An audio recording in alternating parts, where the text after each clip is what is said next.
A paz do Senhor. Estamos aqui mais uma vez para falar da palavra de Deus, que é linda e poderosa. Estamos trabalhando no livro de Davi, 1 Samuel, a história de Davi. Uma história de perseguição, uma história de sofrimento, uma história de desafios, uma história de inveja, né?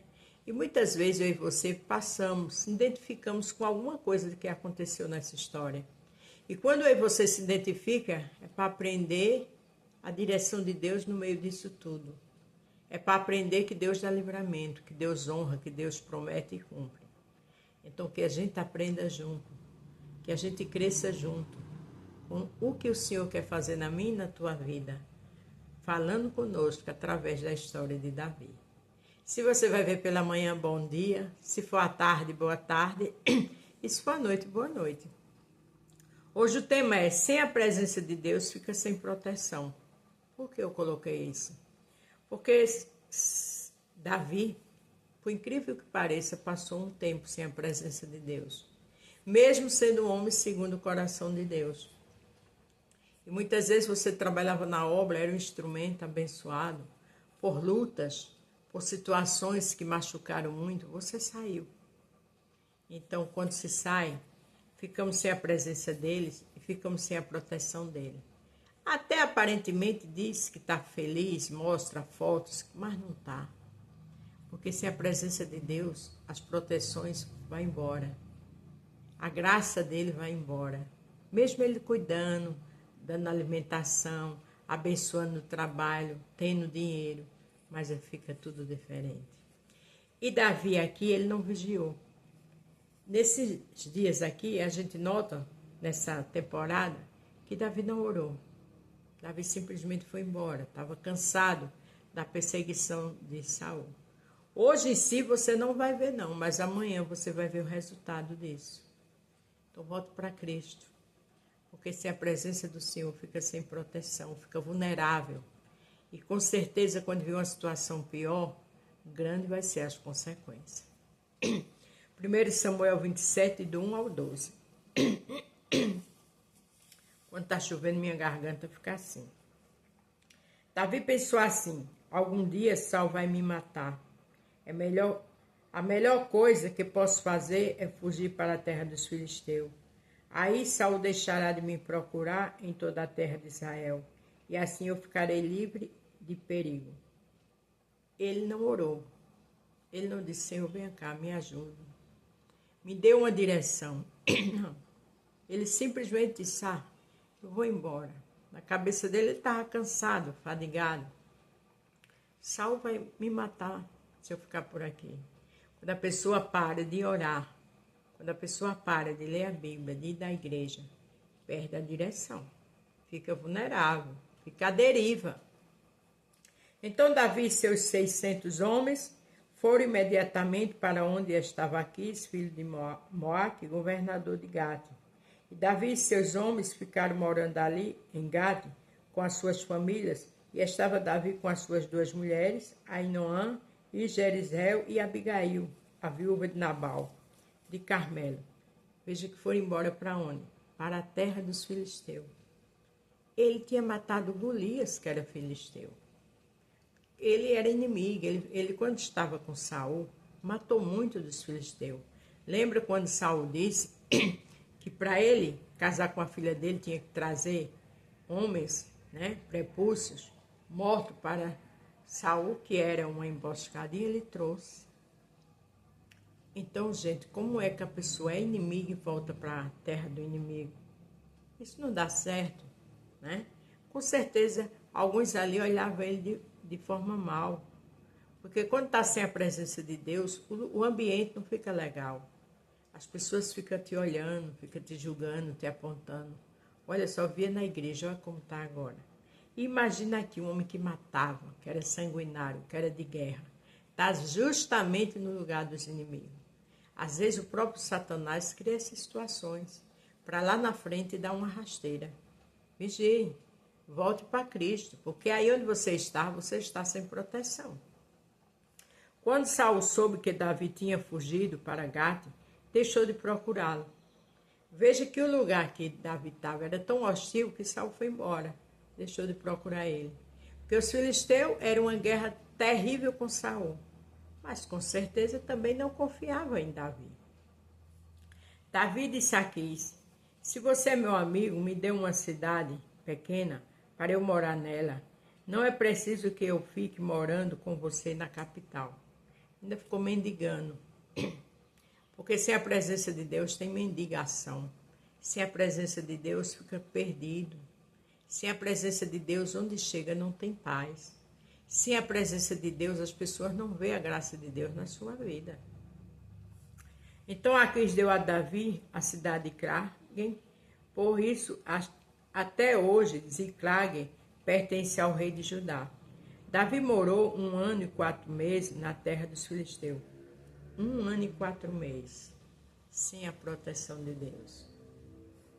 Davi e seus homens costumavam atacar os Geruritas e os Gizitas e os Amalequitas, que viviam naquela região há muito tempo. Atacava a terra desde Sul até o Egito.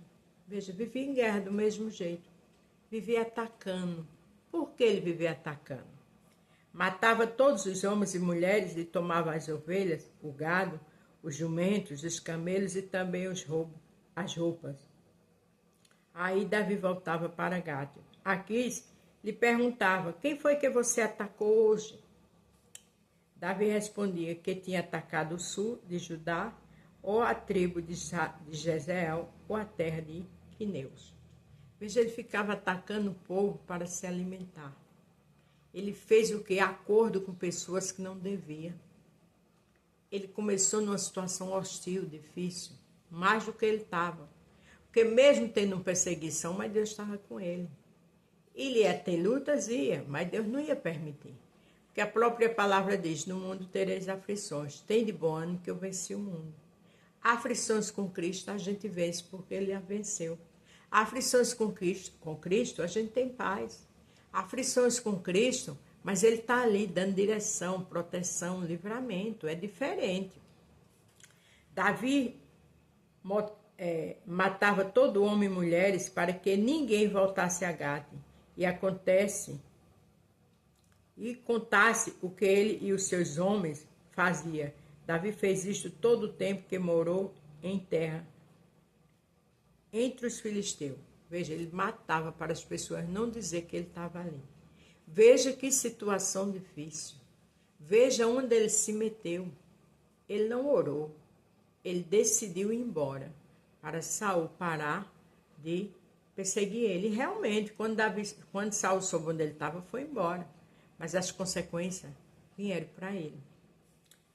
O 12 para terminar. Aquis, o rei, confiava em Davi e dizia: ele é muito odiado pelo seu próprio povo, os israelitas, e por isso trabalhará para mim a vida inteira.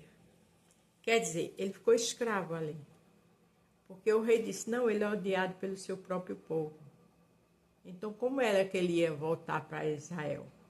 Se ele agora estava com o povo inimigo de Israel. A qualquer momento ele ia ter que entrar em guerra contra o seu povo. E o rei se sentiu seguro. Disse que ele ia trabalhar para ele agora, pelo resto da vida. Sabe o que é isso? Falta de vigilância, falta de oração. Para terminar, veja como é bom estar na presença do Senhor. E Moisés saiu com aquele povo, era o líder. E a gente sabe que a história de Moisés não foi fácil.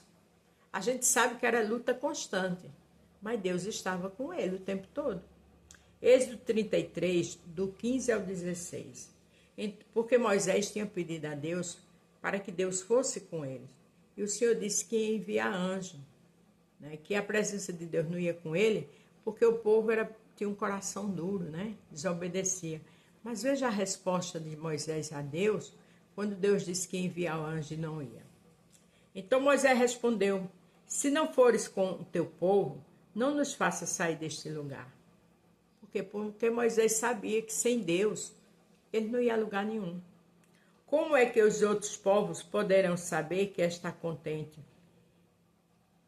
Que está contente com o seu povo e comigo, se não fores conosco? A tua presença é que mostrará que somos diferentes dos outros povos da terra. Não é interessante isso? Como é que o povo vai saber que o Senhor não está conosco, né? O povo vai saber que a gente somos diferentes de todos se o Senhor estiver conosco. Uma palavra sábia, verdadeira, de visão. Mas essa palavra, esta visão, Davi esqueceu. Porque onde a gente chega, irmãs e irmãos, com Cristo, as pessoas sabem que somos diferentes. Pode apontar, pode criticar, mas se a gente luta para andar na palavra, independente do que fomos no passado, as pessoas sabem. Mas Davi perdeu esse entendimento. Davi estava no meio dos filisteus. Davi estava no meio de pessoas que tinham outros deuses, que tinham outras atitudes. A minha atitude e a tua está com o Senhor. Porque sem a presença dele, a gente não vai a lugar nenhum. Veja que o rei disse que ele era contra o povo dele e agora ele ia trabalhar o resto da vida para o rei. Então, que com esta palavra a gente vigie. Com esta palavra, perdão, a gente entenda que a presença de Deus nas nossas vidas é tudo. E que independente do que você esteja passando, com a presença de Deus tem direção, tem livramento. Amém? Não esqueça do tema. Sem a presença de Deus, fica sem proteção. Ficamos. A paz do Senhor. Fique todos com Deus e até amanhã.